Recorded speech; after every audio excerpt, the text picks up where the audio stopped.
All right, so you guys are really interested in this power of now thing, huh? Well, get ready because we're going deep today. We're going to check out this awesome review that breaks it all down, like the main ideas, the impact, even the stuff people argue about. Sounds intense. I know, right?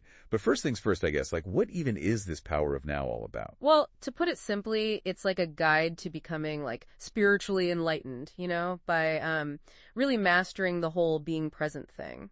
Okay, being present. Yeah, so Tolle thinks that most of like human suffering comes from us like kind of being too focused on our minds and our egos. Right. We get so caught up in all these thoughts about the past and like worries about the future that we totally miss out on the only time we actually have, which is right now. It's funny you say that because I totally feel called out right now. Really? Yeah, I'm definitely someone who spends a lot of time in my head. But how do you even stop doing that? Like, I can't just tell my mind to shut off. It's definitely not easy. But Tolle says that happiness and peace aren't like waiting for us in the future. They're actually in the present moment. He talks about some practical techniques that can help us get to that state of presence, stuff like meditation, mindfulness exercises, and even like just paying attention to your breath. Okay, yeah, that actually makes sense. So the review we're looking at also mentions this whole pain body concept. Oh, right. And honestly, that one kind of threw me off. What's that all about? Okay, so imagine you're carrying this super heavy backpack. Okay. Filled with like all the bad stuff from your past, hurts, traumas, all those negative thoughts. That's basically the pain body. Oh, wow. Yeah, it's like all this emotional baggage that weighs us down. Tolle says we can get rid of it not by ignoring it, but by actually like noticing it. Like without judging it or anything. You kind of let it come up and then it just fades away. So like acknowledge it, but don't let it take over? Exactly. Okay, I think I get that.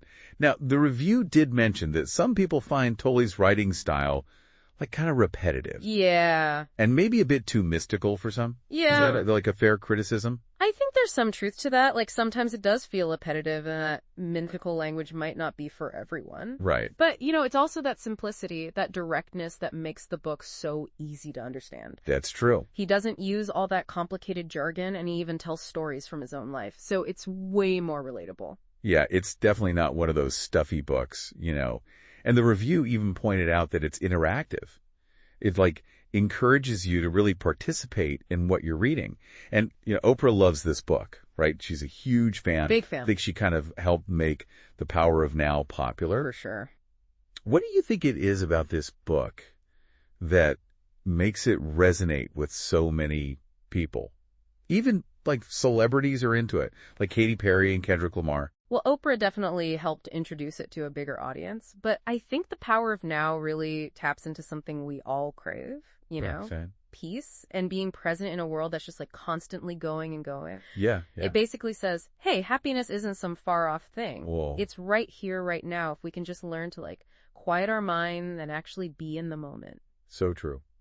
But it can't all be good, right? The review did bring up some like criticisms, and I think they're valid. Like, can you actually completely detach from the past and the future?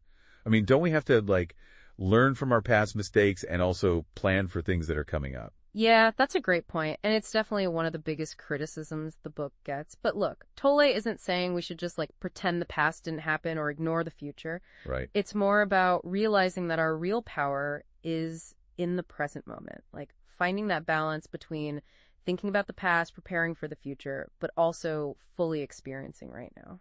Okay, that actually makes a lot more sense. The other thing the review talked about was like how the book might oversimplify things. For someone who's really struggling with mental health, The Power of Now might not be enough, right? Exactly. I mean, it's super important to remember that this book isn't a substitute for professional help. Right. It can be a great tool for like self-discovery and growing as a person, but it's not going to magically fix everything. So basically, The Power of Now is all about getting rid of all the mental chatter and just being present. Yeah, and it's harder than it sounds, but at least Tolle gives us some ways to like try it out. Totally. What's really interesting to me is how something as simple as living in the now has caused so much discussion and debate, even controversy. It really is. It makes you wonder about how we see time and how much control we give our thoughts. That's such a good point to end on. And here's something for all of you listening to think about. If you could let go of all those past regrets and all that worry about the future, even just for one day, how would that feel? What would you do differently? That's something worth pondering, don't you think? Definitely. All right, until next time. See ya.